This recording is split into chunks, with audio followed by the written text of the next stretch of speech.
Стотици илјади економски мигранти од Авганистан ќе се враќаат директно во нивната матична земја.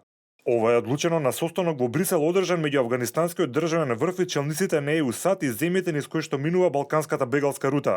Македонската делегација предводеше министерот за надворешни Никола Поповски. Според ова постигнато решение, економските мигранти, кои практично искористија бегалската криза за да дојдат во Европа, во потрага единствено по подобар економски живот, а при тоа не им е одобрен азилот, ќе бидат во најбрзо можно време вратени во Авганистан од каде што и дојдоа. Ова секако се однесува само за оние лица кои дојдоа од безбедни делови на земјата. Според Поповски, ова е добар договор, а Македонија ќе продолжи активно да придонесува за безбедноста во Авганистан, имајќи предвид дека уште од 2002 година АРМ има испратено војници во мировна мисија. Тука е постигнат договор за реадмисија, односно враќање на мигрантите од Авганистан кои се дојдени од економска природа во Европа. Овој договор мора да се однесува и на земјите кои овозможија да се зачува Шенген зоната во однос на мигрантското прашање кога беше најкритично.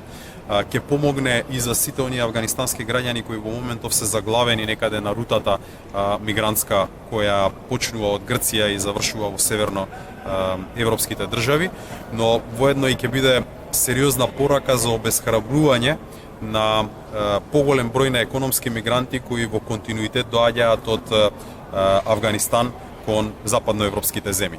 Мислам дека нашиот придонес во овој дел е значаен и поради средствата кои Македонија ги има дадено за обезбедување на ова решение и поради помошта која несебично ја дадовме за обезбедување на еден хуман и безбеден третман на мигрантите во текот на цела оваа мигрантска криза. Според официјалните податоци, освен со трупи, на терен Македонија на Авганистан и помоги финансиски, и тоа со околу 2 милиони евра годишно. Исто 2, но милиарди евра финансиска помош која Авганистан ќе ја добие до 2020 година е најавена од страна на САД и ЕУ, а целта е да се помогне економскиот развој на земјата, која со години е зафатена од војна.